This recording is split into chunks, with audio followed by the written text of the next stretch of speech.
Gina, itigil mo yan. Ano pa nangyayari? Walang hiya tong lalaking to. Sana hindi na lang siya naging papa ko. Mamatay ka na lang sana. O di kayo makulong. Wala kang kwenta. Ano ba? Ang aga-aga nagsisisigaw ka dyan. Tsaka tigilan mo nga yung paghampas sa akin. Wala kang modong babae ka. Aray, bitiwan mo ako. Hayop ka. Anong sabi mo kanina? Mamatay na lang ako? Baka gusto mong ikaw ang unahin ko. Aray ko, bitiwan mo ako. Ang sakit. O siya, sige na. Baliin mo tong braso ko. Itong braso at kamay ko na nagpapakain sa yung demonyo ka. Wala ka talagang pinagkaiba sa mama mo na nagmamagaling, ano? Mga buwisit kayo. Tulugan tao, istorbohin ninyo. Saan ba napunta ang kokote nyo, ha? Mga walang respeto. Anong ginawa mo sa ipon ko, ha? Saan mo ginastos ang pera?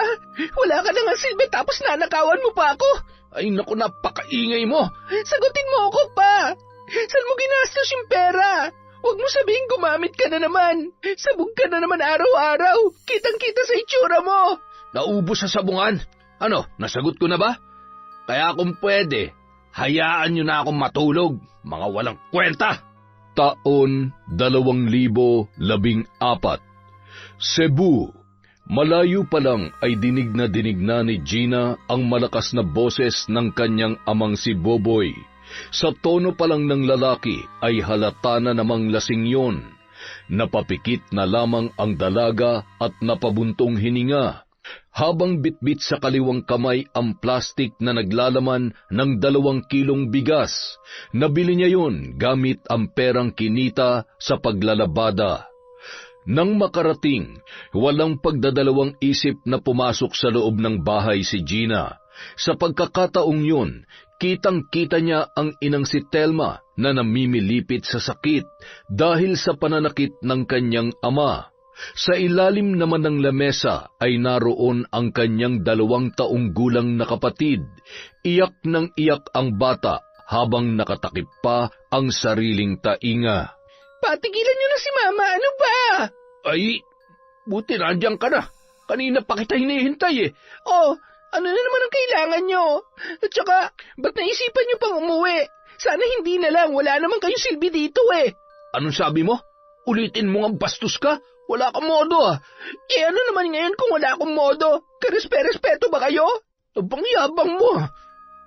Tigil-tigilan mo nga yung bunganga mo, ha? Aray!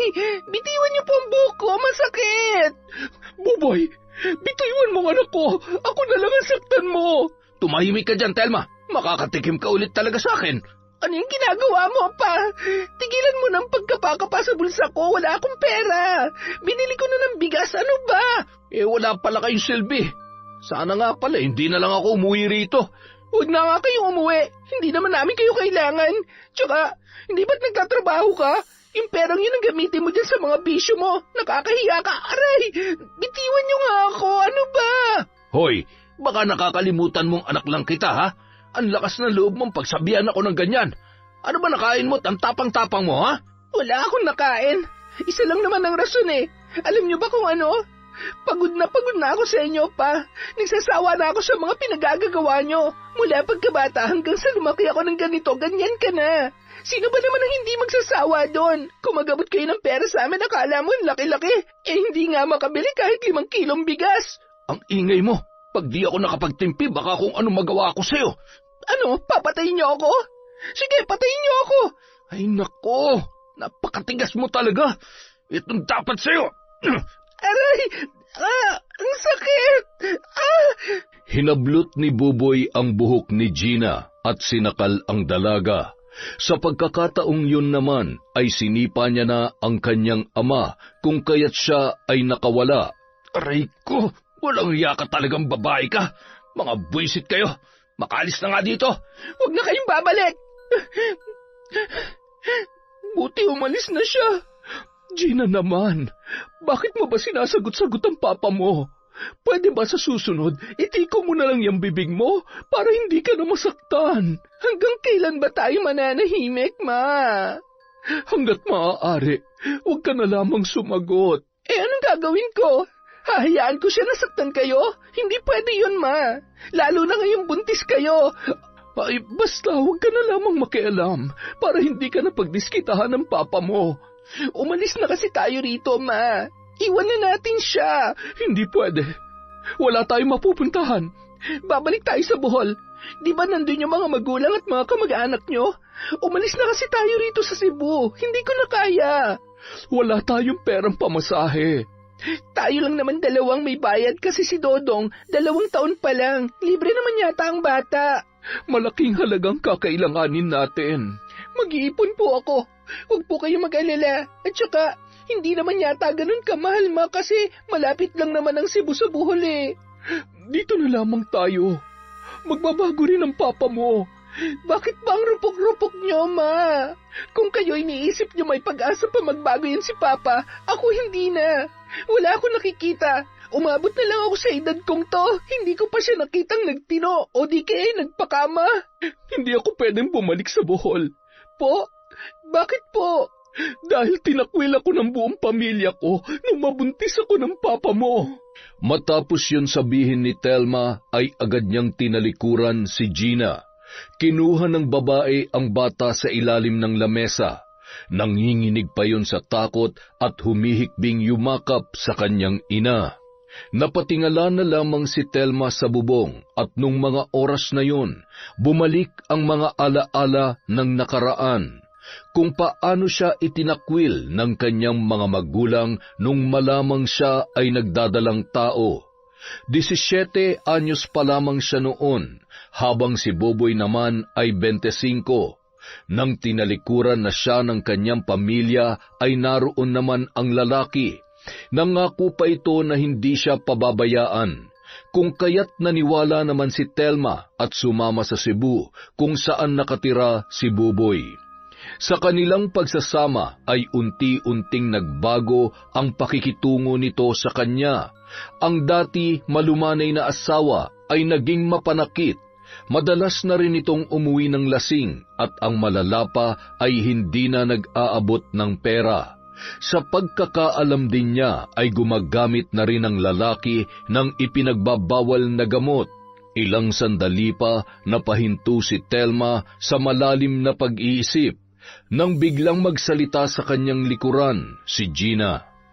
May nabili akong 2 kilong bigas, ma. Ako na magsasaing. Magpahinga na lang po kayo dyan. Sige lang. Ay, siya nga pala. Maglugaw ka na lang para tipid at para umabot pa sa mga susunod na araw yung bigas. Hindi na lamang umimik pa ang dalaga at tumango na lamang bilang tugon. Nung mga oras na yun, gustong-gusto ni Gina na umalis at hindi na bumalik pa. Kaya lamang hindi niya maiwan ang kanyang kapatid at ang inang buntis sa puder ng kanyang ama. Hindi kaya ng kanyang konsensya na pabayaan ang dalawa. Sa kabilang banda, nang makarating si Buboy sa bahay ng kanyang kumparing si Dante, ay agad niyang sinipa ang isang upuan dahil sa galit. Humalakhak na lamang ang ibang mga kalalakihan na nakakita sa kanya. Para yung baliw na sinasabunutan ng sariling buhok habang nagmumura. Kumalma ka nga.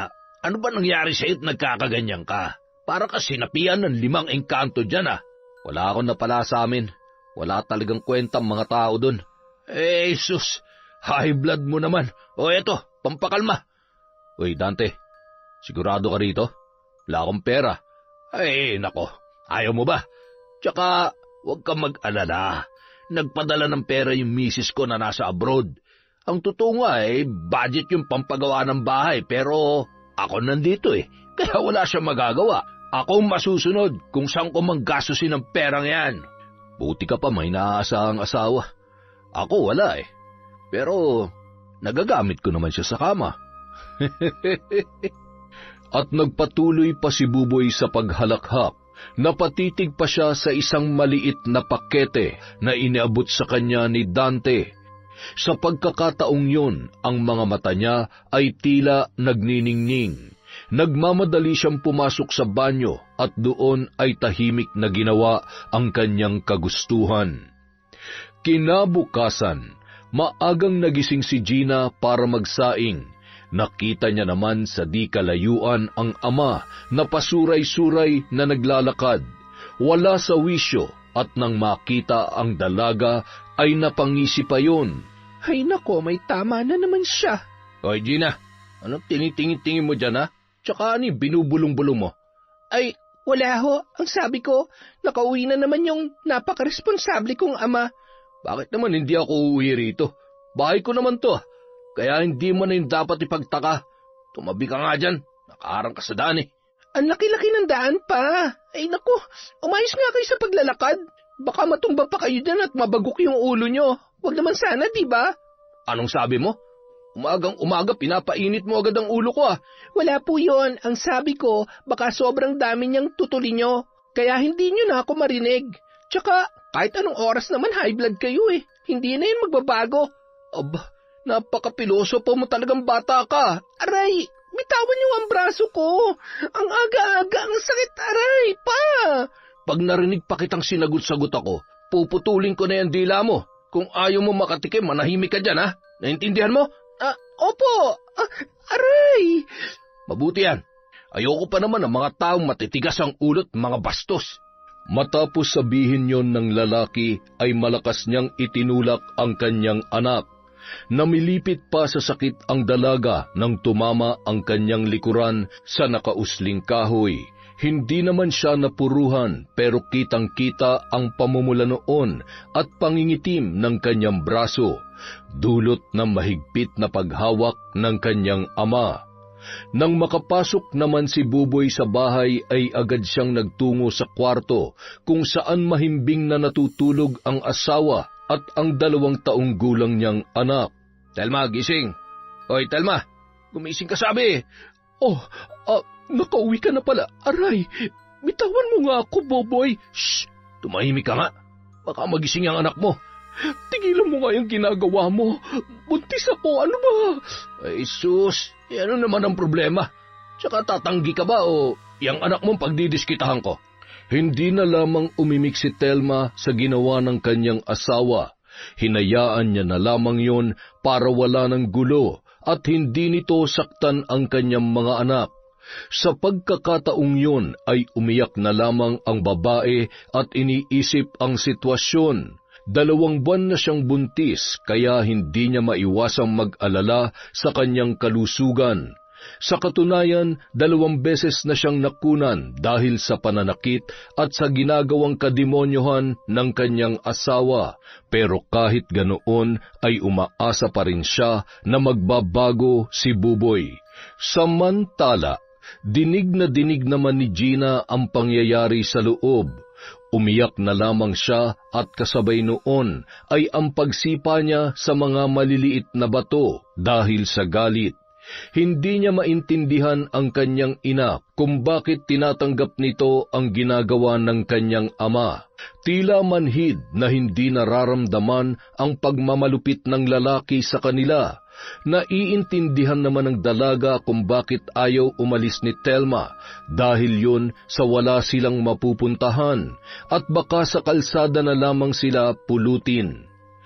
Nang mga sumunod na araw, ganun pa rin ang nangyayari sa kanilang bahay, paulit-ulit at walang pagbabago. Hindi na sumasagot si Gina dahil baka kung ano na naman ang magawa sa kanya ni Buboy. Para sa dalaga, hanggat maaari at makakaya niya ay titiisin niya na lamang ang lahat. Isang araw, habang abala sa pamimili ng mga gulay si Gina ay napatingin siya sa isang matanda sa gilid. Kulukulubot ang balat noon at bulag ang isang mata. Noong una ang akala ng dalaga ay pulubi lang yon na nanlilimos ng pera. Aabutan niya sana ng 20 pero nang sinuri niya'y nalaman ni Gina na nagtitinda pala ang matanda. Magandang hapon po, nanay. Pwede po ba magtanong? Ano po yung mga tinda ninyo? Ay, iha, pakiusap, bumili ka na. Kanina pa akong umaga rito pero wala pa rin bumibili sa akin. Sige po, pero ano po ba mga yan? Para saan? Tsaka, titingnan ko kung aabot pa po itong pera ko. Huwag kang mag-alala, mura lamang ang mga ito.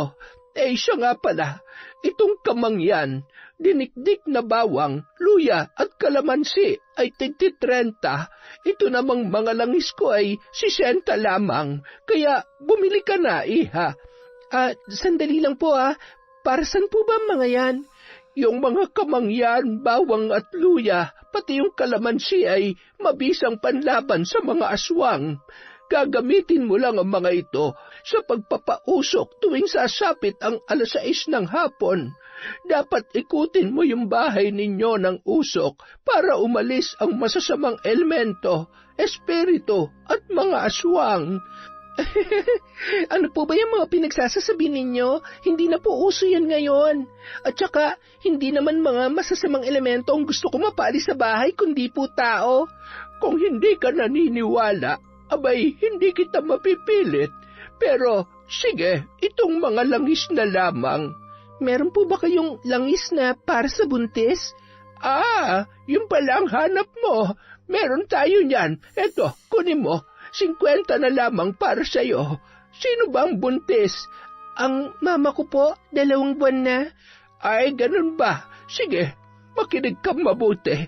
Dapat ipapahid mo ito sa tiyan niya tuwing Martes at Biyernes sa 3:00 at 6:00 ng hapon. Nakuha mo ba? At saka, ang direksyon ng pagpahid ay pakrus, tapos 3 ulit lamang. Opo, naintindihan ko po. Tapos, ano pong epekto nito? Kung basela ng pagbubuntis ng mama mo, ay mabisa yan para kumapit ang bata. Sigurado po kayo? Baka po niloloko niyo lang ako, ha? Ano? Ako manloloko? Abay, mag-ingat ka sa mga pinagsasasabi mo. Pasensya na po. Siya nga po pala, yung ibang langis niyo dyan, para saan po? 4 lamang ang langis ko, pero iba't iba ang gamit. Una, yung hawak mo ay para sa mga masisela ng pagbubuntis at para kumapit ang bata na parang octopus. Ito naman pangalawa ay pangontra sa mga aswang. Kumukulo ito pag malapit sila, pero hindi naman sila makakalapit ng tuluyan sa'yo kasi mangangati ang kanilang katawan. Ayos din ito kasi alam mo na, mabango sa mga aswang ang buntis. At saka, ang pangatlo ay parang gamot sa mga sugat. Ipapahid mo lang ito at mawawala na. At ang panghuli ay ang pangontra sa mga barang. Kung may bumabarang sa'yo, pwede mong gamitin to para hindi ka gaanong maapektuhan. May iba't ibang mga gamit pala mga to. Akala ko basta langis lang, para kasing walang pinagkaiba kapag tiningnan. Siya nga pala, yung una na lang po ang bibilhin ko para kumapit ng mabuti sa tiyan ng nanay ko ang kapatid ko. Ay sige, 50 na lamang yan. Eto po, maraming salamat po. Ikaw pa lamang ang una kong customer, iha. Salamat din. Kung may kailangan ka, bumalik ka lamang dito.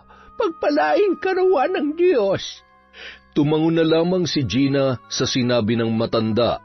Nung naglalakad na siya pauwi, ay hindi niya maiwasang titigan ang maliit na bote na naglalaman ng langis, na may kung ano-ano pang nakahalo. Napakunot na lamang ang noo ng dalaga, sabay na pailing-iling.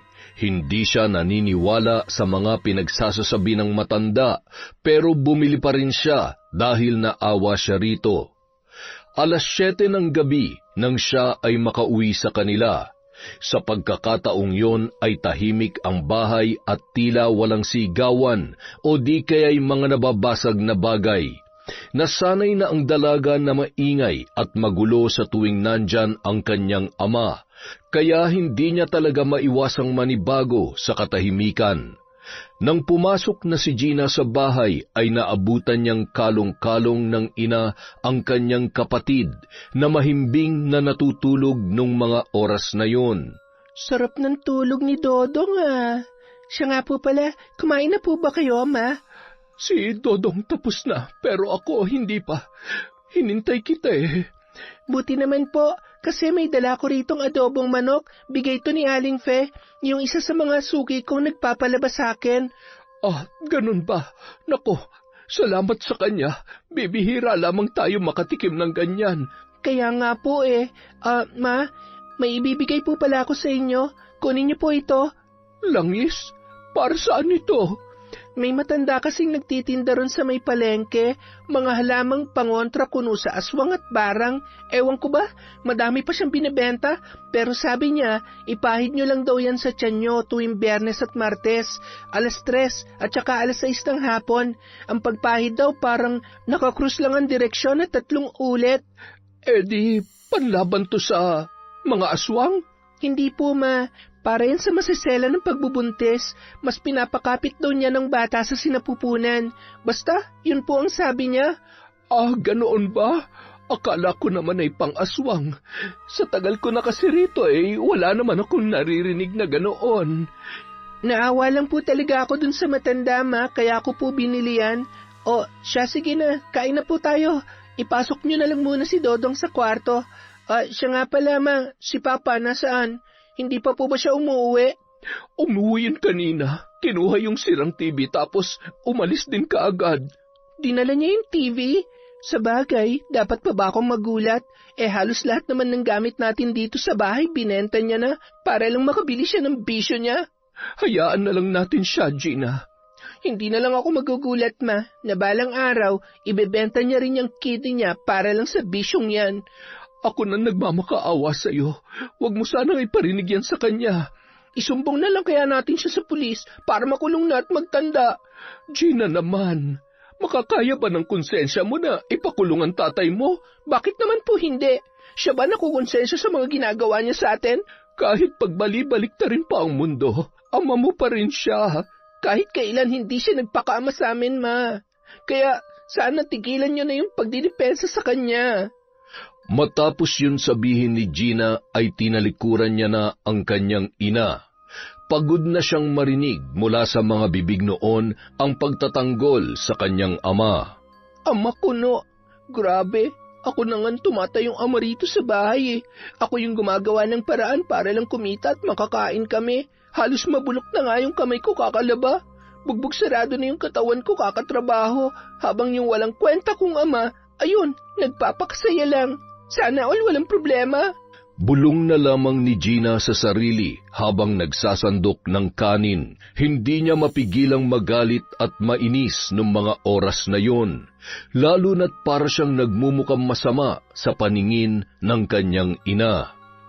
Samantala, sa bahay nila Dante ay naroon si Boboy na malakas na nakikipaghalakhakan sa mga kalalakihan, habang hawak-hawak ang mga baraha sa kanyang kamay.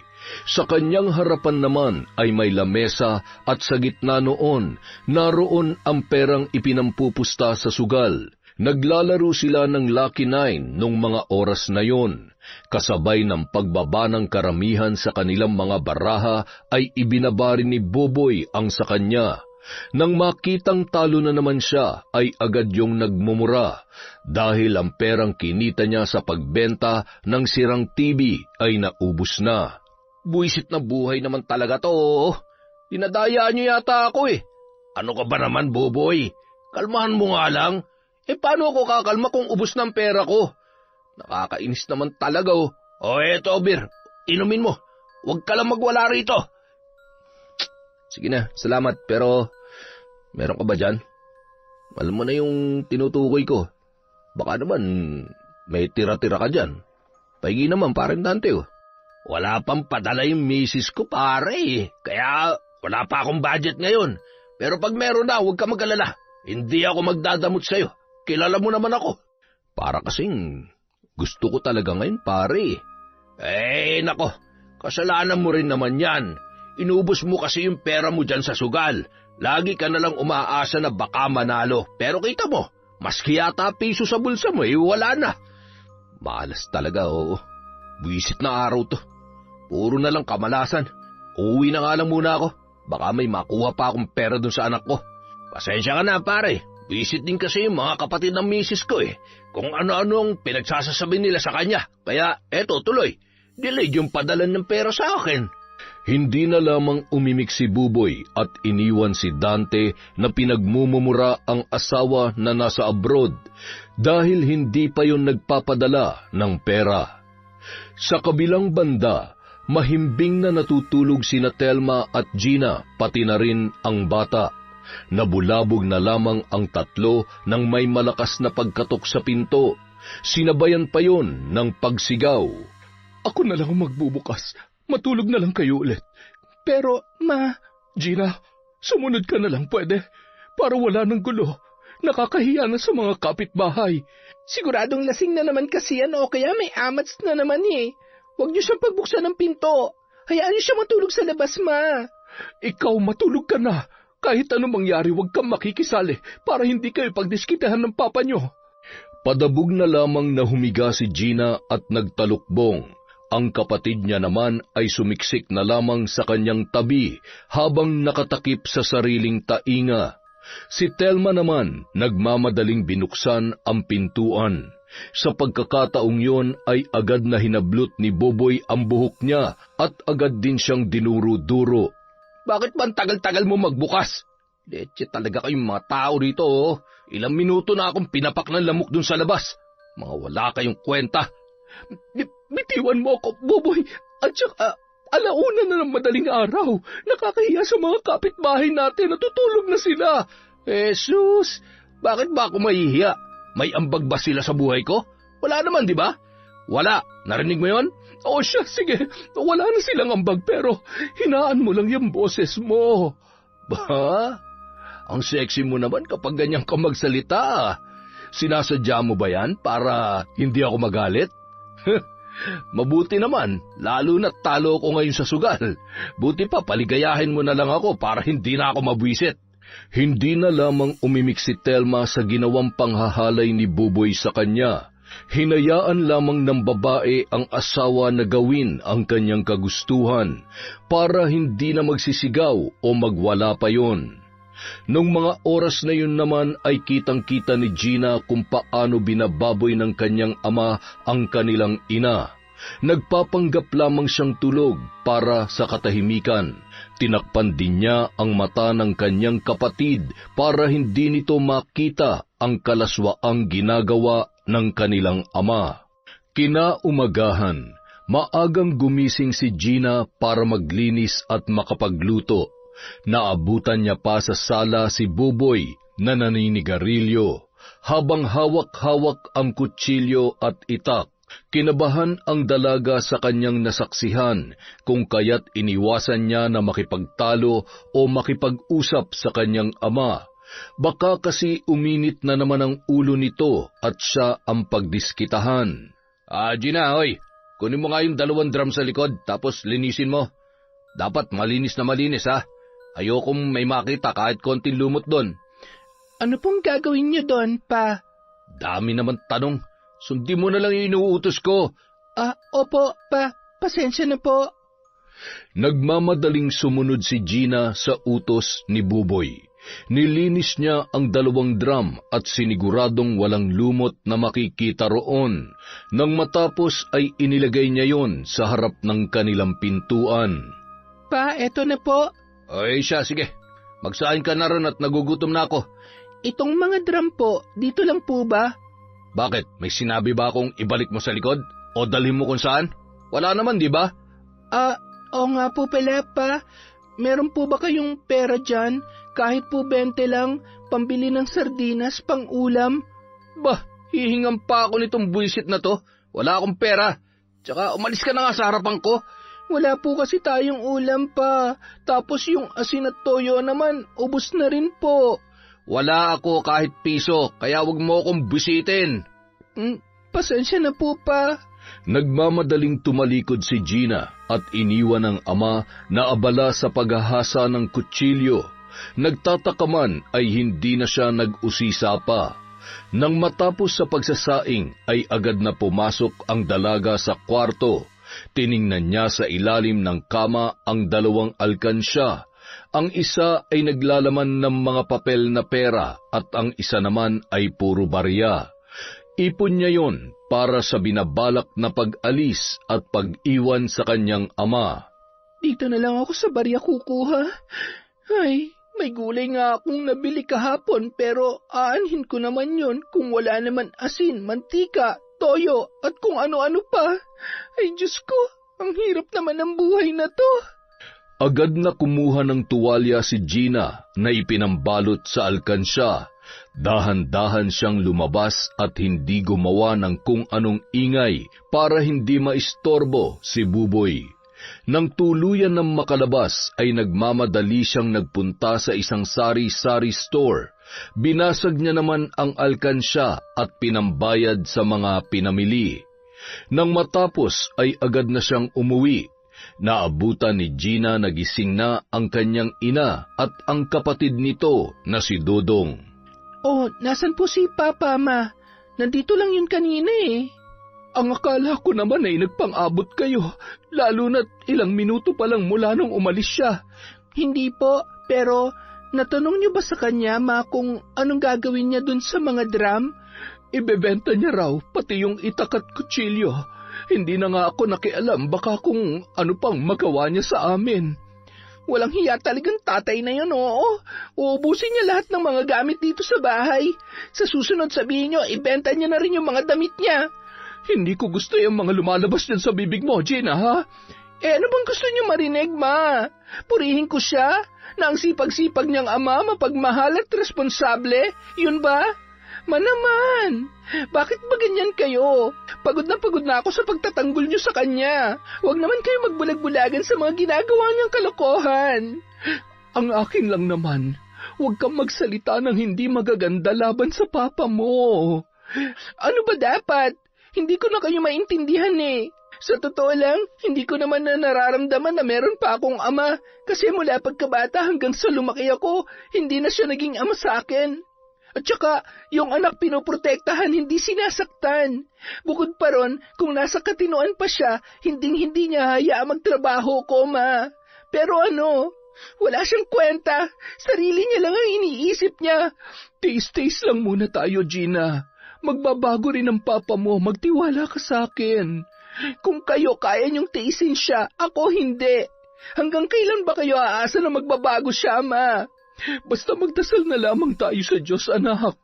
Ipagdarasal na magbabago siya? Ay nako, Ma. Kahit ilang santo pa yan, hinding-hindi na siya mababago. Kasi kung gusto niya talaga magbago, matagal niya na yung ginawa sa sarili niya. Hindi mo kasi naiintindihan eh. Ako ang dapat niyong intindihin, Ma. Ano ba? Gumising na nga kayo sa katotohanan. Sawang-sawa na ako sa buhay na ganito. Pagod na akong tumayo bilang ama rito sa bahay at kumayod para sa inyo. Ubus na ako, Ma. Pagod na ako. Kayang magbago ng papa mo. Basta tulungan lang natin siya. Tayong pamilya niya, kaya dapat tayong unang tao makakaintindi sa kanya at kahuli-hulihang tao na tatalikod sa kanya. Napakamartir niyo naman. Tingnan niyo nga, Ma. Pamilya pa bang turing niya sa atin? Imulat niyo yung mga mata niyo. Gina, hanggat kaya natin, magtitiis tayo. Alam niyo po, naiinggit ako sa ibang mga kabataan.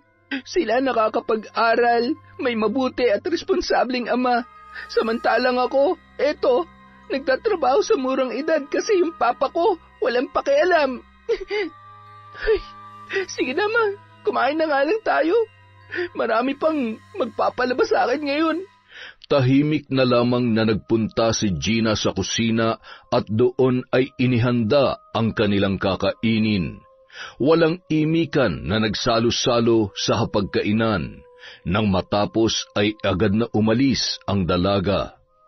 Samantala, nang maibenta na ni Buboy ang kutsilyo, itak at drum, agad siyang nagpunta sa isang kaibigan na tulak ng ipinagbabawal na gamot.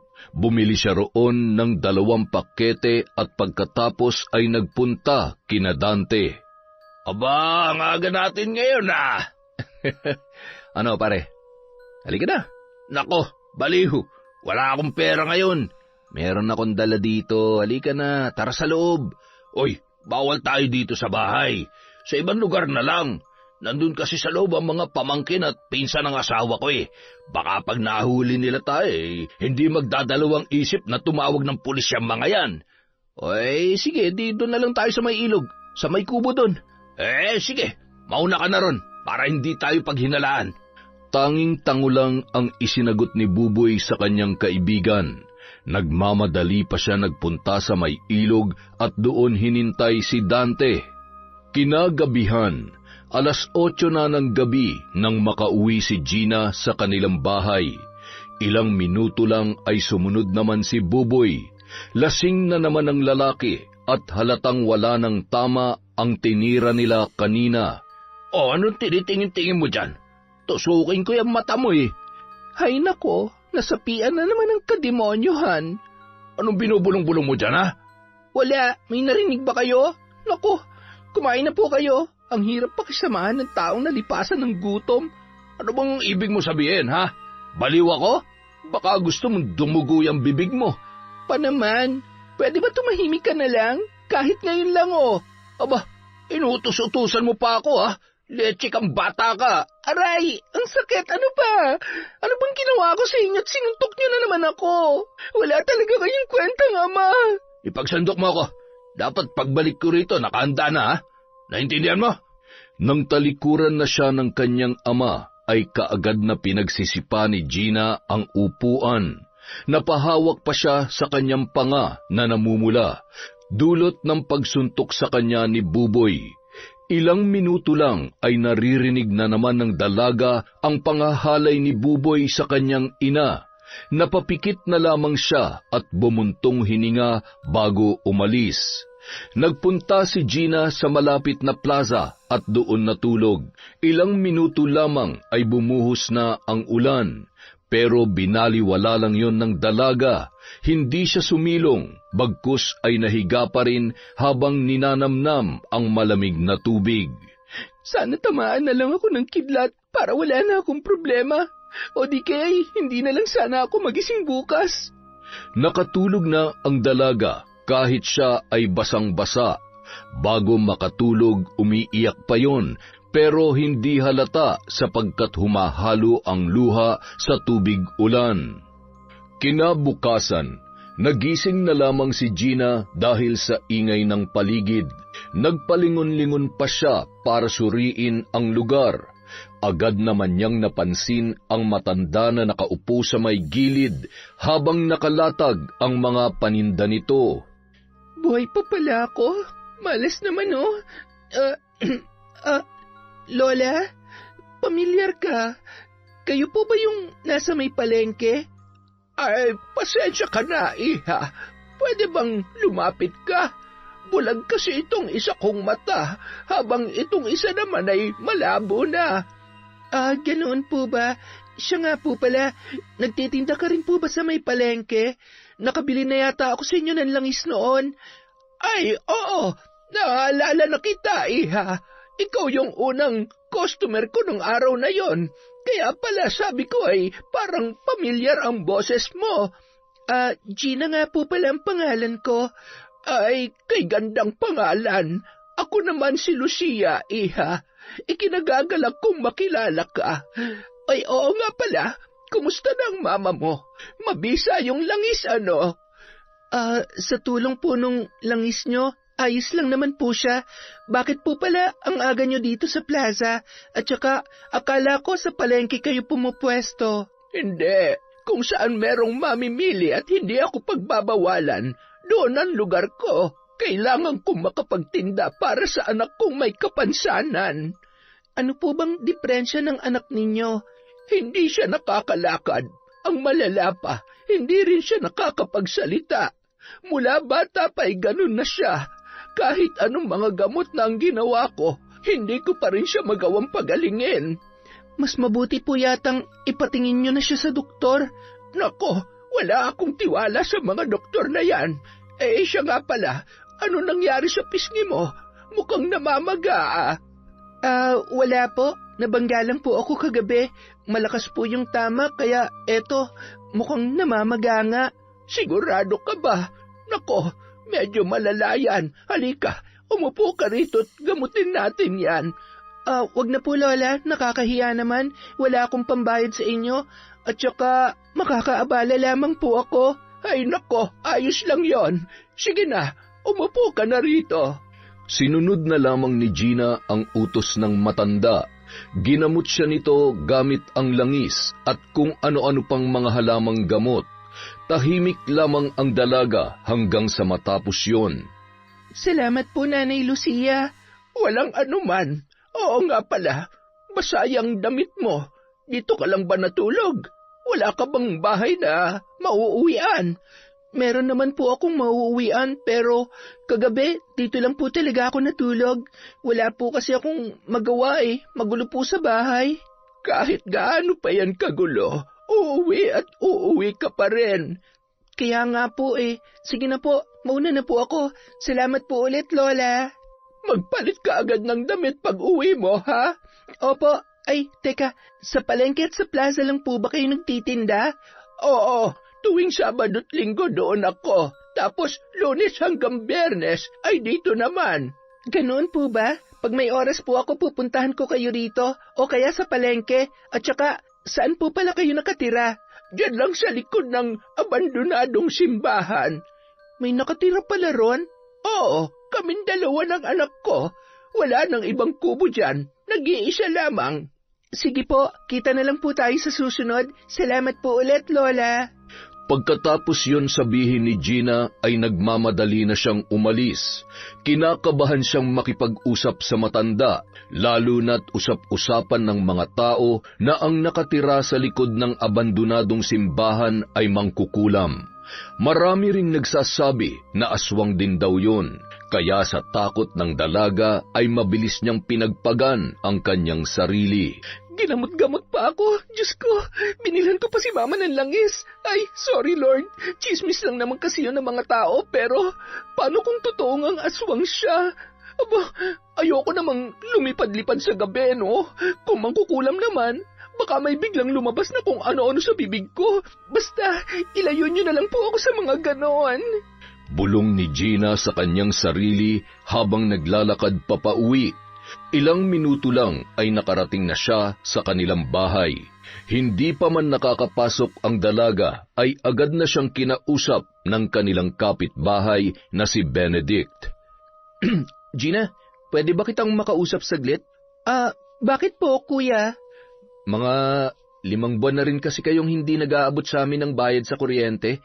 Sabi ni Mama, pag hindi pa raw kayo nakabayad, baka hindi na kayo pakabitin sa amin. Pasensya na po kayo, kuya. Hayaan nyo, bukas na bukas din, mag-aabot po ako.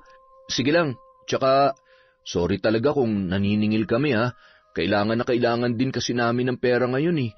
Medyo gipit din kami kasi may babayaran pa kami sa tuition ko. Naiintindihan ko po, kuya. Sige po pasok na po ako sa loob. Bukas na bukas po, mag-aabot po ako sa inyo. Sige, salamat Gina ha. Napabuntong hininga na lamang na pumasok sa loob ng bahay si Gina. Nung pagkakataong yun, nakita niyang abala sa pagluluto ang kanyang ina, habang ang kapatid niya naman ay naglalaro sa kwarto. Ma? Oh, saan ka natulog kagabi? Hahanapin sana kita, kaso lamang ay umulan. Saan ka ba nagpunta? Doon lang po sa plaza. Nakatulog po ako kaya hindi ako nakauwi. Pasensya na po kayo, Ma. Ganoon ba? Siya nga pala. Ano nangyari dyan sa mukha mo? Bakit may pasa ka? Nagugulat pa po ba kayo? Wala namang ibang gagawa nito kundi yung asawa nyo. Ang bait niya, no? Sinagot-sagot mo na naman siguro. Sige, kampihan nyo pa yung adik na yon. Umagang-umaga, pinagtatanggol nyo na naman. Ay nako, ayan ka na naman. Sige na, umupo ka na dyan at kakain na tayo. Magbibihis lang po muna ako. Hindi na pinakinggan ni Gina ang mga sinabi ng kanyang ina. Nagmamadali niyang tinalikuran yon at nagbihis.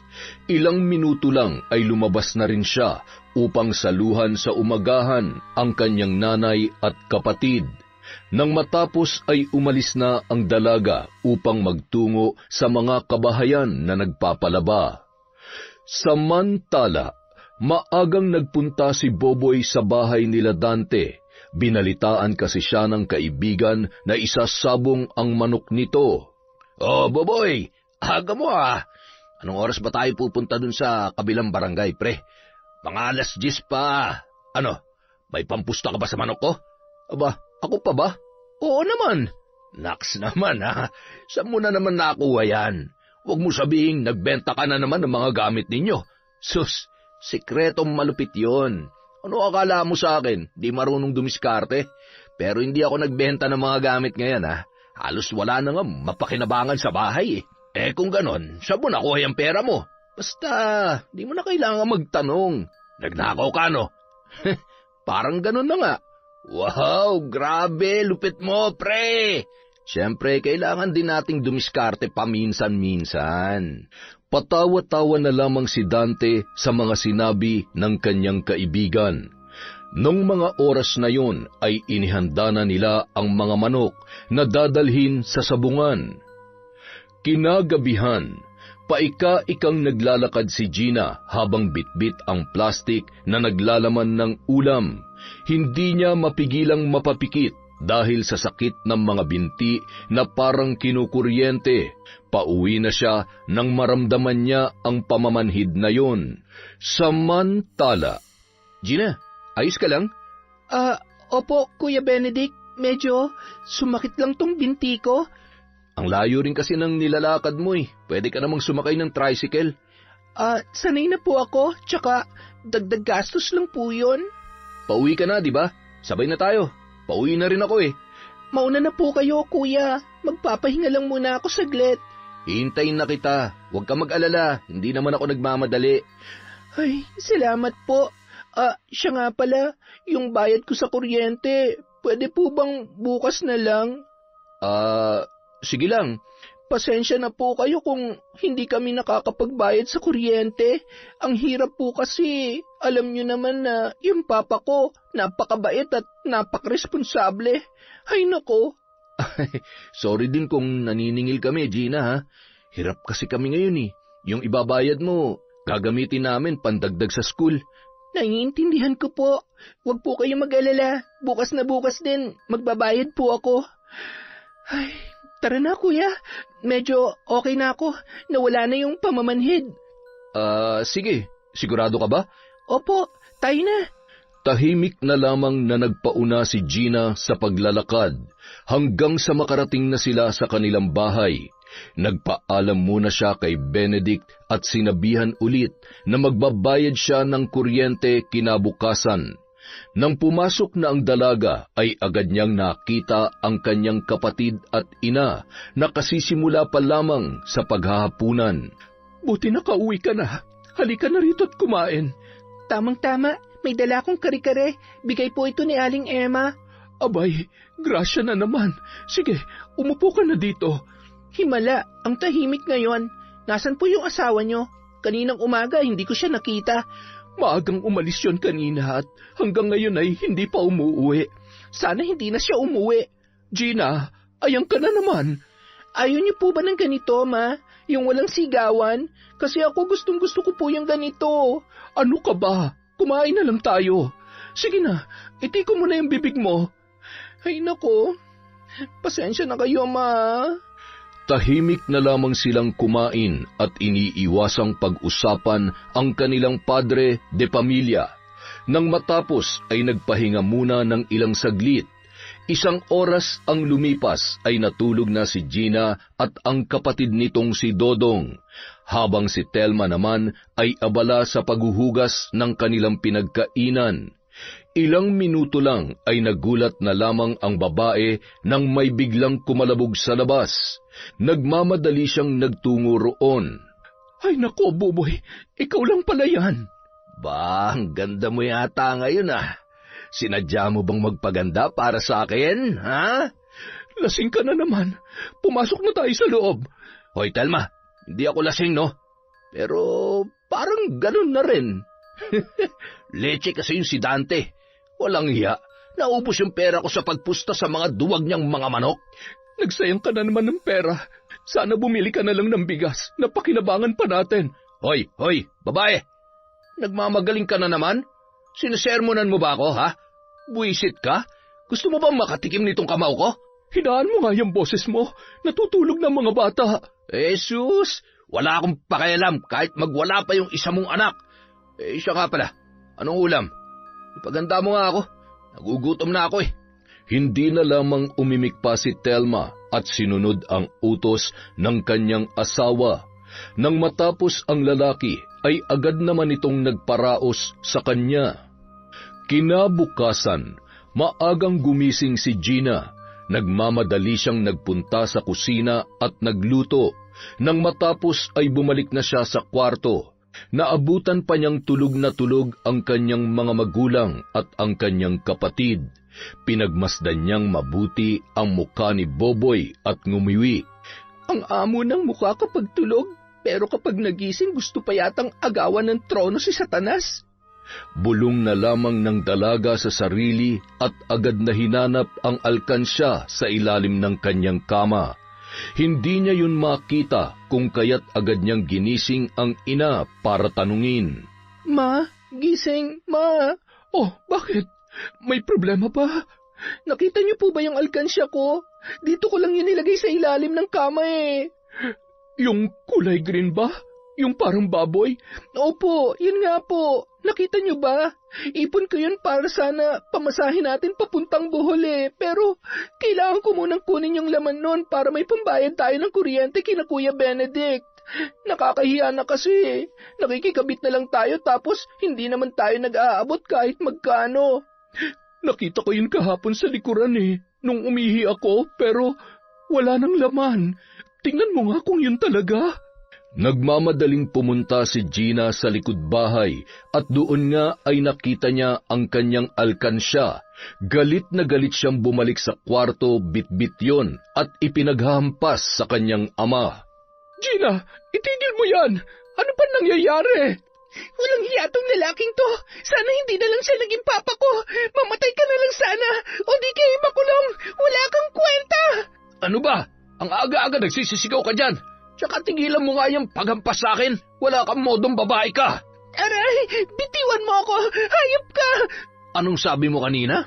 Mamatay na lang ako? Baka gusto mong ikaw ang unahin ko. Aray ko, bitiwan mo ko. Ang sakit. O siya, sige na. Balihin mo tong braso ko. Itong braso at kamay ko na nagpapakain sa yung demonyo ka. Wala ka talagang pinagkaiba sa mama mo na nagmamagaling ano? Mga buwisit kayo. Tulugan tao, istorbohin ninyo. Saan ba napunta ang kokote nyo, ha? Mga walang respeto. Anong ginawa mo sa ipon ko, ha? Saan mo ginastos ang pera? Wala ka na nga silbi tapos nanakawan mo pa ako. Ay naku, napakaingay mo. Sagutin mo ako pa. Saan mo ginastos yung pera? Huwag mo sabihin gumamit ka na naman. Sabog ka na naman araw-araw. Kitang-kita sa itsura mo. Naubos sa sabungan. Ano, nasagot ko na ba? Kaya kung pwede, hayaan nyo na akong matulog. Mga walang kwenta. Nang mabitawan siya ng ama, ay agad na kinuha ng dalaga ang upuan na kahoy sa gilid ng kama at pinaghampas si Buboy gamit yon. Gina, itigil mo yan! Matagal na kami nagtitiis sa'yo, pa. Kailan ka ba magtitino? Tumugo ang ilong ng papa mo. Ano ba? Bitawan mo yan! Sa gulat ay agad na binitiwan ni Gina ang upuan at tiningnan ang ama na namimilipit sa sakit. Pa, sorry. Hindi ko po sinasadya. Walang hiya ka. Hindi mo sinasadya. Lumapit ka rito. Malilintikan ka sa akin. Halika, makikita mo hinahanap mo. Aray ko, bitiwan niyo ang buhok ko, pa. Ang sakit. Hinablot ni Buboy ang buhok ng dalaga at hinila yon papunta sa labas. Namimilipit sa sakit si Gina, ngunit walang awa naman siyang pinagsusuntok ng ama. Umiyak na lamang siya habang ginagawang pananggalang ang kanyang mga braso. Si Telma naman ay pinipigilan ang kanyang asawa, ngunit tinulak lamang siya ng lalaki. Hindi nito inisip na siya ay buntis. Tumigil ka na, Boboy. Parang awa mo na. Nasaan ba yung itak ko, ha? Kunin mo nga, Telma. Bilis! Papatayin ko talaga tong babaeng to, eh. Hindi, wag. Ano ba? Tigilan mo na yung anak mo. Wala kang silbi. Hindi mo ba ako narinig, ha? Sabing kunin mo yung itak, wisit ka. Ay nako, ako na nga lang. Nang pumasok sa loob si Boboy, agad na nilapitan ni Telma si Gina, na nung mga oras na yon ay halos hindi na makilala dahil sa natamong pasa at sugat sa muka. Umalis ka na habang wala pang papa mo. Madali ka. Sumama kayo sa akin, ma. Baka kayong pagdiskitahan niya. Aray ko, ang sakit. Ako nang bahala rito. Sige na, umalis ka na. Dahil sa takot ay paika-ika na lamang na tumakbo si Gina papalayo. Nung mga oras na yon ay hinabol pa siya ng ama na may dalang itak. Ngunit nang may dumating na mga motor at tricycle ay huminto rin ang lalaki at hinayaan na lamang na makatakas ang dalaga. Aray ko! Papatayin niya talaga ako! Grabe! Wala na siya sa sarili niya! Bulong ni Gina sa kanyang sarili habang naglalakad papunta sa plaza. Dinala siya ron ng kanyang mga paa at doon ay naabutan niya ang matandang si Lucia na naglalatag na ng mga paninda. Lola Lucia? Sino ka? Lumapit ka nga rito at hindi kita makita ng malinaw. Ako po ito, si Gina. Ay, oo, ikaw nga. Ano ba nangyari sa'yo? Diyos ko, ang dami mong pasa at dumudugo pa yung bibig mo. Muntik na akong mapatay ni Papa. Buti po nakatakas ako. Bakit niya naman yung gagawin sa'yo? Nasiliban po ng kademonyuhan. Hindi ko na nga po alam kung kailan siya babalik sa katinuan niya. Pagod na po ako sa kanya. Gusto ko na lang po mamatay siya o di kaya sana hindi na lang siya ang Papa ko. Masama na kung masama pero nagsasawa na ako magkaroon ng adik, lasenggo, sugarol at mapanakit lamang katulad niya. Ay, Diyos ko, iha, masama yung mga sinasabi mo. Ama mo pa rin yun. Halika nga rito at gagamutin kita. Hindi niya po dapat ginagawa sa akin to, Lola Lucia. Pasensya na po kayo sa akin. Ay, naiintindihan ko naman. Sige na. Umupo ka na rito sa gilid ko para magamot na kita at saka tulungan mo na lang din akong iligpit tong mga paninda ko. Sumama ka muna sa amin para makapagpahinga ka. Mawalang galang na po. Alam ko po na medyo bastos ako sa puntong ito pero pwede po bang magtanong? Sige lang. Ano ba yon? Marami po kasi akong naririnig na sabi-sabi tungkol sa nakatira ron sa likod ng abandonadong simbahan. Sabi nila, aswang daw ang nakatira doon. Ang sabi naman ng iba, mangkukulam. Ano po bang totoo? Di ba, kayo lang yung nakatira doon? Yun po ang sabi niya nung nakaraan. Natatakot po ako. Nako, nakaabot din pala yun sa'yo. Huwag ka mag-alala. Walang katotohanan ang pinagsasasabi nila. Baka kasi gawin niyo akong ulam Makinig kang mabuti, bata. Hindi ako aswang at lalong hindi ako mangkukulam. Isa akong manggagamot na may kaalaman din sa pambabarang noon. Pero dahil walang naniniwala sa akin, kaya ayon, nagkakalat sila ng kung ano-anong chismis. Sigurado po ba kayo? Hindi po kayo lumilipad sa gabi? Sa tanda kong ito ay makakalipad pa ba ako? Ay nako, yan talagang mga taong yan, oo. Ang hilig-hilig manira ng puri ng iba. Maniwala ka sa akin, iha. Hindi ako aswang. Ay nako, pasensya na po kayo, Lola Lucia. Ayos lang, sige na. Halika na't nang magamot na kita. Walang pagdadalawang isip na umupo si Gina sa tabi ng matanda. Nang mga sandaling yun ay ginamot siya ni Lola Lucia gamit ang langis at halamang gamot na dinikdik ng pinong-pino.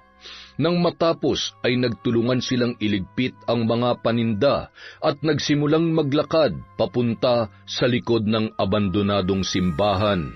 Nakakatakot naman po dito, Lola Lucia. Naku, kaya niyo talagang tumira sa lugar na ito? Nasanay na kami, iha. Tsaka, yung mga kaluluwa na nakikita ko rito ay hindi naman masasama. Sa katunayan nga'y sila pa ang tumutulong sa akin noon sa panggagamot. Meron po kayong third eye? Parang ganoon na nga. Nakakakita ako ng mga kaluluwa, tikbalang, engkanto, duwende, at kung ano-ano pang hindi nakikita ng mga normal na tao na kagaya mo. Ayaw ko na pong tumuloy. Nakakatakot naman Ano ka ba? Tara na.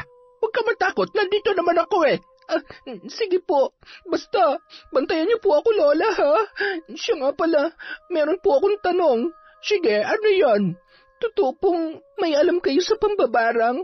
Oo. Ang totoo niyan ay marami na akong naparusahang tao. tulad ng mga taong may kabit, nanggahasa at pumatay, at saka may mga kaluluwa rin na di matahimik na nagpapatulong sa akin. Kung ganun, pwede niyo po bang parusahan ng papa ko? Gusto mo siyang mamatay? Hindi po. Gusto ko lang naturuan siya ng leksyon at pagsisihan lahat ng mga ginawa niya sa amin. Pwede po ba yun, Lola Lucia? Matagal ko nang iniwan ang buhay ng pambabarang dahil sa kondisyon ko. Pero para sa'yo, sige. Salamat po, Lola Lucia. Natapos ang pag-uusap ng dalawa nang makarating na sila sa munting kubo. Naroon sa loob ang anak ni Lola Lucia na si Jessica, isang dalagang may kapansanan sa paglalakad at pagsasalita. Nang makita nito si Gina ay agad na tinakpan ng dalaga ang kanyang muka dahil sa hiya. Hi po, ate. Ano pong pangalan niyo? Huwag po kayong mahiya sa akin. Hindi siya nakakapagsalita, pero nakakarinig naman. Kailangan mo nga lang lakasan ang boses mo. Ganoon po ba? Ano pong pangalan niya, Lola Lucia? Siya si Jessica. Jessica, siya naman si Gina. Dito muna siya titira kasama natin, ha? Tumango na lamang ang dalaga bilang sagot. Ate Jessica, ang ganda niyo po. Hindi pa rin siya pinansin ni Jessica kung kaya't hindi niya na lamang yon pinilit. Ginamot na lamang ni Lola Lucia ang mga sugat ni Gina at hinugasan yon ng maligamgam na tubig. Ilang minuto lang ay nakatulog ang dalaga dahil sa pagod at pananakit ng kanyang katawan. Samantala, napahawak na lamang sa kanyang tiyan si Telma dahil sa nararamdamang tensyon. Nung mga sandaling yon ay palakad-lakad sa kanyang harapan ang asawa habang bitbit sa kaliwang kamay ang itak. Halatang mapurol yon, ngunit kung sino man ang tamaan ay maaaring masugatan. Sa ilalim naman ng lamesa ay nakatago si Dodong na tinakpan pa ang sariling tainga. Tahimik na humihikbi ang bata at takot na pinagmamasdan ang kanyang ama. Kapag hindi pa umuwi ang batang yon hanggang mamayang gabi, kayo ang gigilitan ko ng leeg. Huminahon ka nga, Boboy. Paano ako hihinahon? Binastos ako ng anak mong yon. Alam mo naman kung bakit siya nagagalit, di ba? Aba, lechen to. Mas pinapainit mong ulo ko Itong tandaan mo, dito lang ako buong araw. Ay nako, makatulog na nga lang muna. Binitin ang buisit mong anak ang tulog ko Isingin mo na lang ako kapag kakain na ng tanghalian, ha? Tahimik na lamang na tumango si Telma bilang sagot. Iniwan siya ng lalaki at nagpunta sa kwarto para ituloy ang nabitin niyang pagkakatulog. Agad namang lumabas si Dodong sa pinagtataguan niya at umiiyak na lumapit sa kanyang ina. Makalipas ang isang oras, ginising ni Telma si Boboy para kumain. Masama pa siyang tinitigan ng kanyang asawa bago lumabas ng kwarto. Nang matikman nito ang luto ng babae ay agad yung napamura dahil matabang ang pagkakatimpla. Pasensya na, dadagdagan ko na lang ang asin. Wag na, hindi ka talaga maaasahan. Ay nako, nakakawalang gana Hindi na lamang umimik si Telma sa sinabi ni Boboy. Sa halip ay tinanggap na lang ng babae ang pagmumura nito sa kanya. Kinagabihan, nagising si Gina dahil sa pagkalam ng kanyang sikmura. Nang bumangon siya ay napansin niya kaagad ang matanda na pinapakain ang kanyang anak. Magandang gabi po, Lola Lucia. Grabe, ang tagal pala ng tulog ko. Ano? Kamusta na ang pakiramdam mo? Ayos na po. Oo nga po pala, nakakahiyaman. May kanin pa po ba kayo?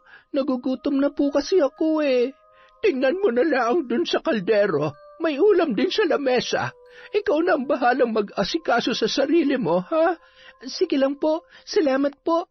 Pagkatapos kong kumain, uuwi na din po ako agad. Baka kasi kung ano nang nangyari kay Mama at kay Dodong Nako, delikado iha. Hindi kita hahayaang umuwi na lang basta-basta.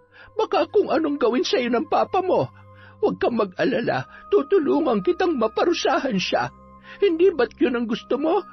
Gagawin natin mamaya pagkatapos mo dyan. Tumango na lamang si Gina bilang tugon. Nagsandok siya ng makakain at inasikaso ang sarili. Nang matapos ay nagpahinga saglit. Hinintay niyang matapos ding kumain ang matanda. Ilang minuto lang lumabas na sila sa kubo at nagpunta sa gilid ng abandonadong simbahan. May maliit na pintuan doon kaya naglalabas-pasok lamang sila. Tiningnan na lamang ni Gina si Lola Lucia na lumapit sa may altar kung saan naroon ang mga santo. Lumuhod doon ang matanda, sabay sambit ng mga salita na tanging siya lamang ang nakakaunawa. Nakaramdam naman ang dalaga ng malamig na hangin, pero hindi niya lamang yon pinansin at pilit na pinapakalma ang kanyang sarili. Gina, lumapit ka rito. Po? Bakit po? Gusto mo na bang simulan natin ang pagpaparusa sa iyong ama? Dito niyo na po ba gagawin? Oo, bakit? May problema ba? Sobrang dilim naman po dito. Yung liwanag lang ng buwan na nagsisilbing ilaw. Tsaka natatakot po ako, Lola Lucia. Para po kasing may nakatingin sa akin at ang lamig-lamig po ng hangin. Sa nakikita ko, marami silang nakatingin sa iyo. Pero hayaan mo na. Hindi sila masasamang engkanto. Po? Sigurado po kayo? Oo, sige na. Magsimula na tayo. Ano pong gagawin ko? Ay, oo nga pala, wala akong picture ni Papa o mga gamit na pwede nating gamitin sa pambabarang sa kanya, Lola Lucia. Hindi na kailangan ng mga ganoon. Ito, hawakan mo ito. Ano po yan? 3 tuyong dahon galing sa puno ng balete. Napakunot noon na lamang si Gina sa isinagot ng matanda. Sa pagkakataong yun ay may inilatag na bilog na tela si Lola Lucia. Kulay pula yun na kasing tingkad ng dugo. Nagsindi naman siya ng 12 itim na kandila at inilagay yon sa bawat gilid ng tela na hugis pabilog din. Inutusan niya ang dalaga na pulbusin ang hawak nitong dahon ng balete hanggang sa maging pino yun. Pagkatapos ay ipinabigkas sa kanya ng 13 ulit ang pangalan ng kanyang amang si Boboy. Sige, ilagay mo dito sa gitna ng tela. Sunod po, ano pong gagawin ko? Lumuhod ka. Magsasagawa tayo ng ritual. Kung maririnig mo kung parang humihinto, dapat ang sasabihin mo ay ang buong pangalan ng papa mo. Nakuha mo ba? Para lang pala pong nagtatanong ka tapos sasagot ako? Oo, parang ganoon na nga. Sige, lumuhod ka na. Sinunod na lamang ni Gina ang sinabi sa kanya ng matanda. Pinapanood ng dalaga habang nag-uusal ng kung ano-anong orasyon si Lola Lucia. Kasabay naman ng malakas na tinig ay ang tila paggalaw ng mga upuan sa loob ng simbahan. Lumalaki din ang apoy ng kandila at sa pagkakataong yun, ang usok ay parang nagtitipon-tipon. Nagulat si Gina nang makitang ang 7 dahon na kanyang pinulbos ay naging mga uod. Takot man ay pinili na lamang ng dalaga na manahimik at kung ano pa ang mangyari kapag naistorbo ang pag-oorasyon. Pinikit na lamang niya ang kanyang mga mata at inalala ang pagmamalupit ng kanyang ama. Samantala, kalong-kalong ni Telma ang anak na si Dodong habang nakatingala sa kalangitan. Maliwanag ang bilog na buwan ng mga sandaling yon. Napaisip siya kung kailan uuwi si Gina at kung saan ba ito nagpunta. Pinapakiramdaman naman niya ang asawang malakasang hilik na natutulog sa kanilang kwarto. Nasaan kaya ang ate mo ngayon, Dodong? Sana'y ayos lang siya. Napahinto naman sa pagsasalita si Telma nang bigla na lamang may lumagapak sa loob. Nagmamadali siyang pumasok at tiningnan kung ano ang nangyari. Agad namang bumungad sa kanya si Boboy na nasa sahig at tila nahihirapang huminga. Ano nangyayari sa iyo, Boboy? Diyos ko! Parang may malaking bato na nakaharang dito sa may lalamunan ko. Ang sakit! Hindi ako makahinga! Nagmamadaling kumuha ang babae ng tubig at ipinainom yon sa kanyang asawa. Ngunit hindi nito malunok ang tubig na yon, bagkus ay isinusuka niya lamang. Makalipas ang ilang segundo, may biglang lumabas na maliliit na kulay pulang tela na parang dugo. Sumunod namang lumabas sa kanyang bibig ang mga uod. Napamura pa si Boboy sa mga nasaksihan. Maya-maya naramdaman naman niya ang pagkaparalisa ng kanyang mga paa. Hindi niya yun maigalaw. Telma, tulungan mo ako! Hindi ko mailakad ang mga paa ko! Diyos ko, ano ba nangyayari sa iyo, Buboy? Napamura na lamang ang lalaki, ngunit bigla na lamang sumargo sa kanyang bibig ang napakaraming ipis. Sa takot ni Telma ay agad siyang dumistansya sa kanyang asawa.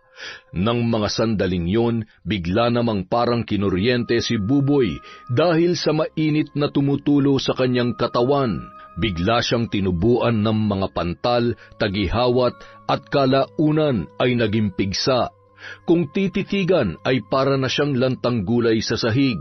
Hindi maigalaw ang katawan habang pinapalibutan ng mga insekto. Kumuha na lamang ng walis ang babae at winalis ang mga yon palabas ng bahay, tsaka sinabuyan ng kumukulong tubig. Tinulungan niya si Buboy na makabalik sa kama. Mabigat ang lalaki, kaya naman sumakit ang tiyan ni Telma. Ano ba nangyayari sa iyo? Aray ko, Diyos ko, yan na nga bang sinasabi ko eh. Napakasalbahe mo kasi.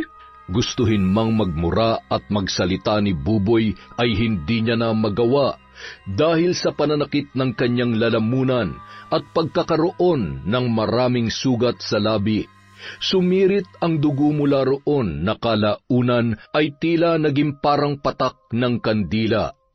Nang mga sandaling yon, tanging mga mata na lamang ng lalaki ang kanyang naiigalaw. Si Telma naman ay nagtataka sa mga nangyayari. Ngunit dahil sa pananakit ng tiyan, kumuha siya ng banig at inilatag yon sa sala. Humiga roon si Telma, katabi si Dudong na nakayakap sa kanya. Kinabukasan, nagulat na lamang si Gina nang siya ay magising. Agad na hinanap ng kanyang paningin si Lola Lucia, at sa pagkakataong yon ay nakita niya ang matanda na abala sa pagluluto. Paano po ako nakabalik dito sa kubo niyo, Lola Lucia? Wala po akong maalala.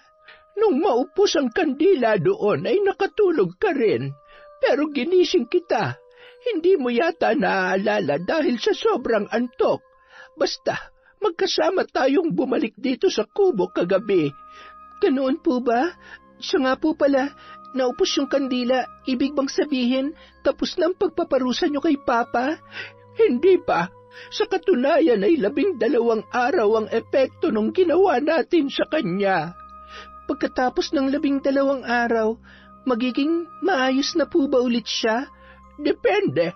Kung magbabago siya ay gagaling din naman. Pero kung ang puso niya ay matigas pa rin, maaaring ikamatay niya yon. Nasa kanya ang susi kung paano babaliin ang barang, iha. Kung ganon, pwede na po ba akong umuwi sa amin? Kailangan ko po masiguro kung ayos lang si Mama at Dodong at saka kailangan ko po magtrabaho. Sige lang, huwag ka mag-alala. Hinding-hindi ka na masasaktan ng papa mo. Bukod pa roon, ako na ang bahala rito. Ang kailangan lang naman ay ang pagsisindi ng 3 kandila tuwing 3:00 ng hapon at pagre-ritual. Sige po, salamat po ulit. Bye, Ate Jessica. Uuwi na po ako. Parang kabayong nakawala sa kulungan ang dalaga. Nagmamadali siyang tumakbo pauwi. Ilang minuto lang ay nakarating na siya sa kanilang bahay. Agad siyang pumasok at bumungad sa kanya si Telma na abala sa pagpapakain kay Boboy. Anong nangyari? Bakit parang na-stroke si Papa? Ganun bang epekto ng barang? Gina? Gina, ikaw nga. Saan ka nagpunta? Saan ka natulog? Ayos ka lang ba? Yung mga pasa mo, nawala na? Pasensya na po kung hindi ako umuwi, Ma. Siya nga po pala, ano nangyari kay Papa? Patay mali siyang tanong ni Gina sa kanyang ina. Nang mga sandaling yon ay ibinalita naman sa kanya ni Telma ang mga nangyari kay Buboy nung gabi, simula sa pagsuka ng pulang tela, uod, ipis at ang pagkaparalisa. Ganun po ba? Hayaan niyo muna siya para magtanda. Malamang karma niya na yan. Kailangan natin madala siya sa ospital o di kaya'y sa manggagamot. Baka nabarang o nakulam ang papa mo. Gagaling din po siya. Mas mabuti pong ganyan na muna siya. Baka kasi saktan niya na naman ulit tayo eh. Paano kung lumala ang kalagayan niya? Hindi natin siya pwedeng pabayaan, Gina. Kakain po muna ako. Kailangan ko pa kasi magtrabaho eh. Nakakahiya kina Kuya Benedict. Hindi ako nakapag-abot ng bayad kahapon sa kuryente. Nilakasan yun ni Gina para marinig ng kanyang ama. Pagkatapos sabihin yun ng dalaga, ay agad niya nang tinalikuran ang ina. Saglit na nag-umagahan at umalis din kaagad. Si Telma naman naiwan sa asawang nakaratay sa kama na parang wala ng kabuhay-buhay. Nang mga sandaling yon, ipinikit na lamang ni Buboy ang kanyang mga mata. Gusto man niyang kamutin ang makakating pigsa ay hindi niya magawa, sapagkat hindi niya maigalaw ang kanyang katawan. Hindi rin siya nakakapagsalita para utusan ang asawa, kung kaya't tiniis niya na lamang lahat yon. Umabot na ng 1 linggo, ganoon pa rin ang kondisyon ni Buboy. Unti-unti na ring nangangayayat ang lalaki dahil sa hindi ito makakain ng maayos. Sa tuwing 12:00 naman ng hating gabi ay nagigising siya dahil sa mga naririnig na sumisigaw sa kanyang isip na naging dahilan kung bakit hanggang umaga ay nakadilat ang kanyang mga mata. Ang mga boses na yon ay mula sa mga taong ninakawan niya at sa sarili niyang pamilya. Sa asawang nagsusumamong itigil niya na ang panghahalay, kay Dodong na humihikbi sa takot tuwing siya ay nagagalit, at lalong-lalo na kay Gina na muntikan niya ng mapatay. Sa 7 araw na nakaratay ang lalaki ay laging naroon sa tabi niya si Telma, pinapahiran ng maligamgam na tubig ang katawan ng kanyang asawa. Hindi rin napapagod ang babae na pakainin at alagaan si Buboy. Gina, bakit ngayon ka lang? 11:00 na. Pasensya na po ma, ang dami kasing pinalabhan ni Aling Fe. At saka, wag na po kayo mag-alala, kumain na po ako. Sige, magpahinga ka na. Ay, siya nga pala. Po? Meron ka bang pera dyan? 7 araw ng ganito ang papa mo. Dalhin na natin siya sa ospital, Gina. Wala akong pera, ma. Yung kita ko ngayong linggo, binayad ko na kina Kuya Benedict, tapos binili ko na rin ng 5 kilong bigas. Kailangan na talaga nating ipatingin ang papa mo sa doktor. Saka na, ma. Makalipas siguro 5 araw. Huwag kayong mag-alala, gagaling din siya. Kung magtitiro nga lang siya. Sige na po, pagod na po ako eh. Matulog na rin po kayo, ma. Hindi na nakaimik pa si Telma at humiga na lamang sa tabi ng kanyang asawa. Ang lalaki naman ay nakapikit ang mga mata habang ninanamnam ang mga sinabi ng kanyang anak. Sa pagkakataong yun, naawa siya sa dalaga sapagkat hating gabi na itong nakakauwi para lamang makapagtrabaho. Nakaramdam na rin siya ng lungkot dahil sa tila pagmamatigas at panlalamig na pakikitungo sa kanya ng kanyang anak. Nang 10 araw, nagulat na lamang si Telma sa kanyang mga nakita, sapagkat ang mga kuto ng lalaki ay gumagapang na papunta sa kanyang muka. Sa takot naman ni Buboy ay bigla siyang nakapagsalita. Nagmamakaawa sa asawa na alisin ang mga yon. Diyos ko, ang dami nun. Mabuti na lang at wala na. Ay teka, nakakapagsalita ka na ulit, Buboy? Naku, salamat sa Diyos. Pasensya ka na, Telma, ha? Salamat dahil hindi mo ako pinabayaan. Ang totoo niyan, pwede mo naman akong pabayaan eh. Hindi kaya ng konsensya ko na iwan at pabayaan ka na lang sa ganyang sitwasyon, Boboy. Asawa mo ko. Hindi ko kayang abandonahin ka. Hindi ako naging mabuti sa iyo, sa inyo. Malupit at mapanakit akong asawa. Huwag mo nang isipin yon. Sige na, magpahinga ka na. Matapos yun sabihin ni Telma ay agad na siyang naglakad papunta sa kusina. Maya-maya dumating na si Gina at kaagad ding humilata dahil sa sobrang pagod. Kinabukasan, pagkagising ni Gina ay agad siyang napatingin sa ama na nung mga oras na yon ay ngumingiting pinagmamasdan siya. Pa, bakit po? Bakit ganyan kayo makatingin? Masaya lang ako kasi may anak akong katulad mo na masipag at mapagmahal. Nakakapagsalita na po kayo? Oo, wala na kasi yung pananakit ng lalamunan ko eh. Ang problema na lang talaga eh, hindi ko maigalaw tong katawan ko. Tuwing hating gabi naman ay nagigising na lang ako na parang nababali ang hita ko pero ayos naman na. Ganoon po ba? Mabuti naman. Maiwan ko na po muna kayo. Ay, teka lang, saglit. Bakit po? Masaya ka ba kasi nagkakaganito ko? Bakit niyo po natanong yan, pa? Kasi kung ganito ko, hindi na kita masasaktan. Gusto niyo ba talagang malaman? Opo, pa. Masaya ako. Pakiramdam ko, nakapaghiganti na ako sa inyo. Pakiramdam ko, ang gaan-gaan ng araw ko kasi walang nananakit sa akin. Pero, pa, hindi ako nakukontentong ganyan ka lang. Kasi, yung gusto ko ay, yung magsisi ka sa mga ginawa mo sa amin. Yung aminin mo yung pagkakamali mo. Patawarin mo ko, anak. Hindi ko na uulitin. Pinagsisisihan ko na ang lahat. Maniwala ka sa akin. Magpapahangin lang po muna ako sa labas. Wala akong tiwala sa sarili ko. Mas gugustuhin ko pang magkaganito na lamang ako habang buhay para hindi ko na kayo masaktan pa. Basta, sana lang mapatawad niyo ako. Huwag po kayo mag-alala, pa. Gagaling po kayo. Maiwan ko na po kayo. Nagmamadaling lumabas si Gina. Pagkatapos ay walang imik na kumain bago umalis para magtrabaho. Kinabukasan, maagang nagpunta ang dalaga sa kubo ni Lola Lucia. Kinumbinsi niya ang matanda na ihinto na ang pambabarang dahil ang kanyang ama ay nagsisisi na. Mamayang 12:00 ng gabi, sa kabilugan ng buwan, mababali na ang barang, kaya huwag ka na mag-alala. At saka, ibinubulong din sa akin ng mga espiritu na ang iyong ama ay mayroon daw mabuting puso.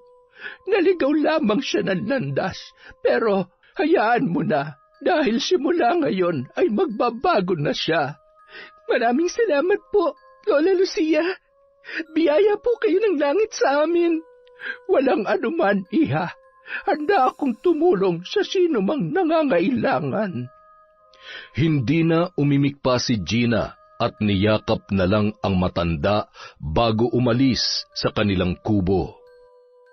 Kinagabihan, habang mahimbing na natutulog ang asawa at mga anak, hindi mapigilang mapangiti ni Boboy. Noon lang niya naranasang pagmasdan ang kanyang pamilya, kaya hindi niya maiwasang matuwa. Ilang minuto ang lumipas ay bigla na lamang siyang napasigaw nang maramdaman ang pananakit ng tiyan. Sa gulat ni Gina at Telma ay agad silang napabangon. Pa, ano nangyayari sa inyo? Ayos lang po ba kayo? Ang sakit ng tiyan ko. Napahinto ang lalaki sa pagsasalita nang bigla siyang sumuka ng mapait na likido. Pagkatapos noon ay napatampal na lamang siya sa kanyang noo at tumagilid. Nakakagalaw na ako.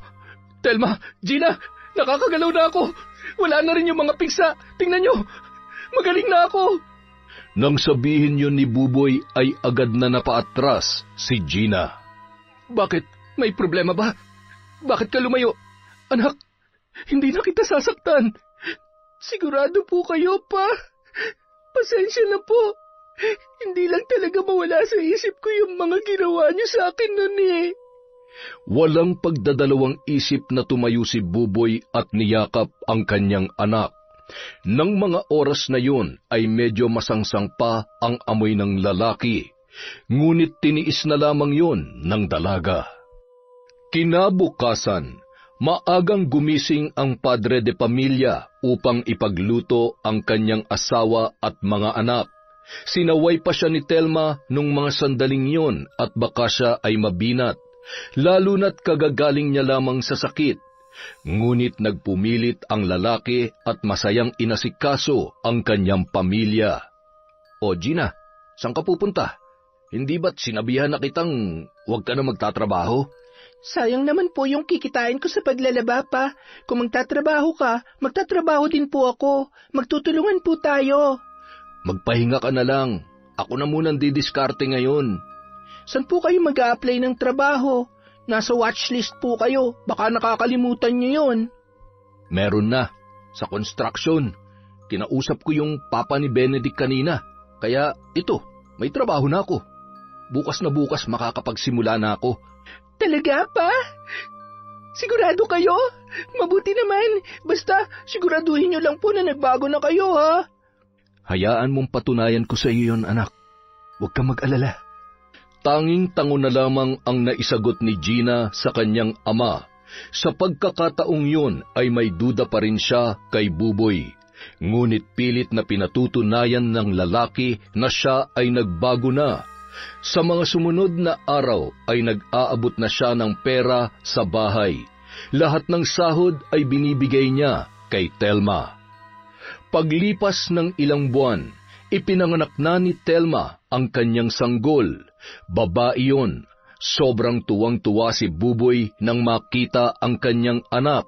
Nangako pa siya sa kanyang sarili na mas magpupursigi para sa kanyang pamilya. Yon! Ang ganda na naman ng kwentong yon.